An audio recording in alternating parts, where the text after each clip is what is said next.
Hi everyone, Wilson here from Cloud Guardians. Today I want to highlight some of the main cyber attacks that occurred in 2025 so that you can look out for similar ones which might impact your business in the future.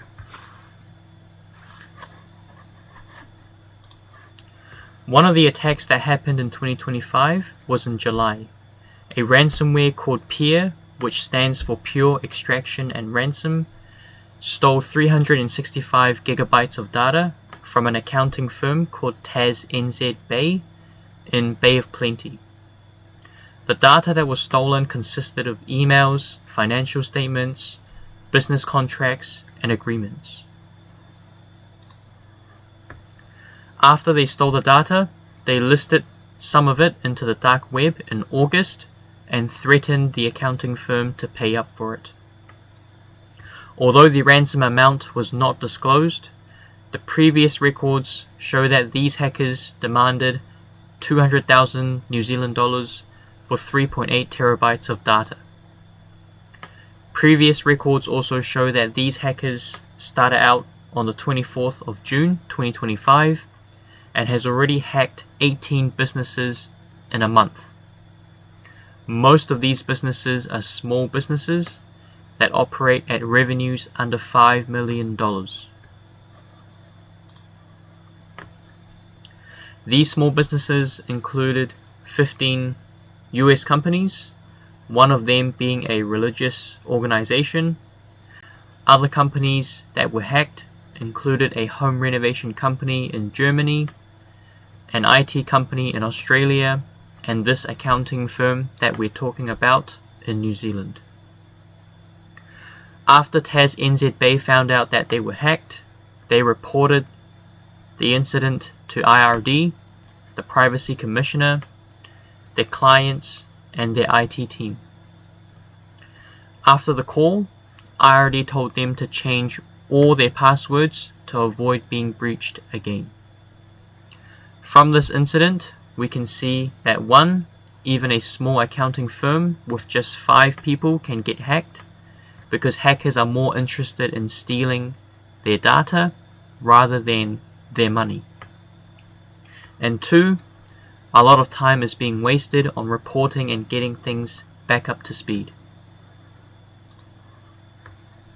Another common malware found in New Zealand in 2025 is called the Lumma stealer, which runs quietly in the background of people's computer to collect their credentials from the emails, browsers, and other apps.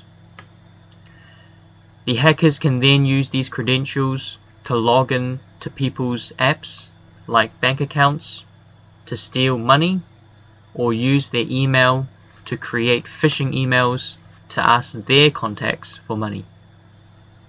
This malware entered people's computer when they click onto a link from their email, digital invoice, some sort of fake online ads, or fake software. So to help people remove the malware, the National Cybersecurity Center sent out 26,000 emails to individuals and small businesses on the 7th of December, which provided them step-by-step guide on how to get rid of that malware. The National Cybersecurity Center also told people to update their antiviruses and operating systems and run a full scan on their computers, and also enable multi-factor authentication on their apps. They also told them to look out for spam calls, phishing emails, and messages. From this large-scale attack, we can see that new malware runs quietly in the background to steal information, rather than simply making your computer glitch out with annoying pop-up windows.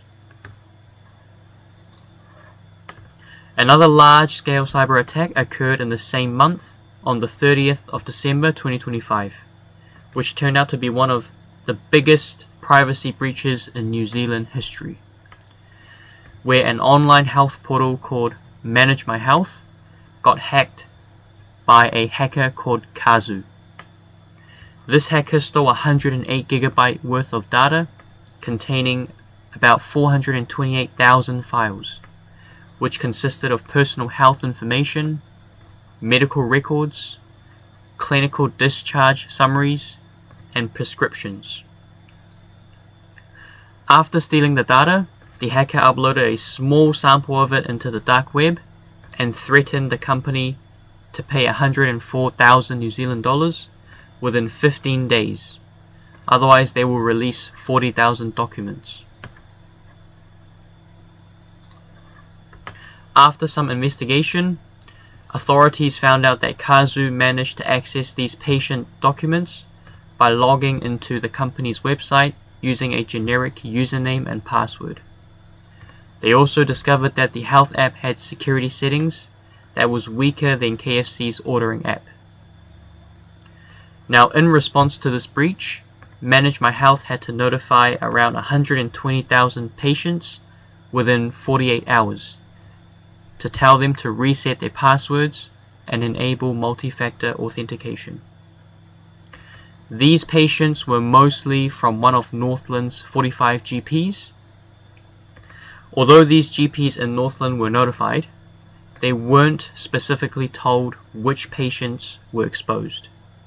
So they ended up having to contact all their patients, which wasted a lot of time.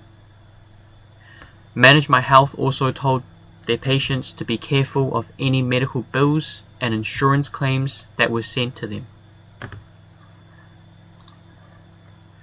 On the other hand, numerous patients were trying to contact Manage My Health through their website and call centers because they were worried that their health details being exposed, like addictions, abortions, diseases, mental health, all of which may impact their family and work relationships.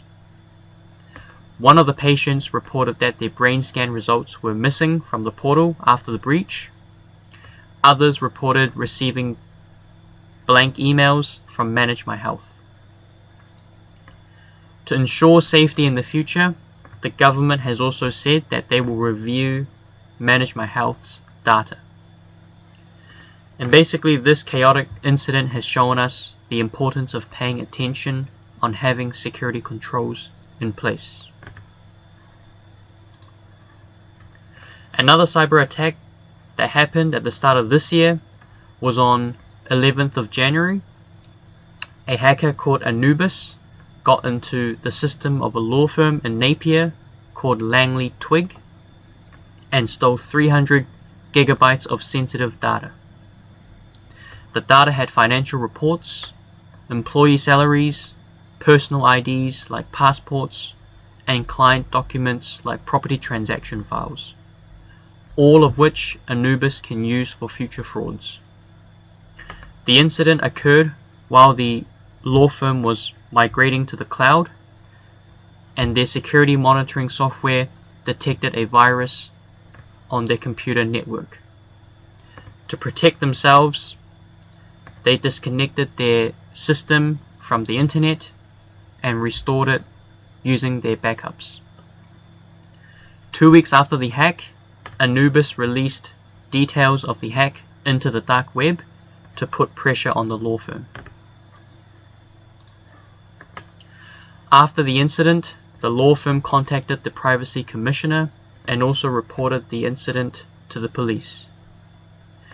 They also had to warn their clients to watch out for unusual bank transactions and suspicious emails and messages.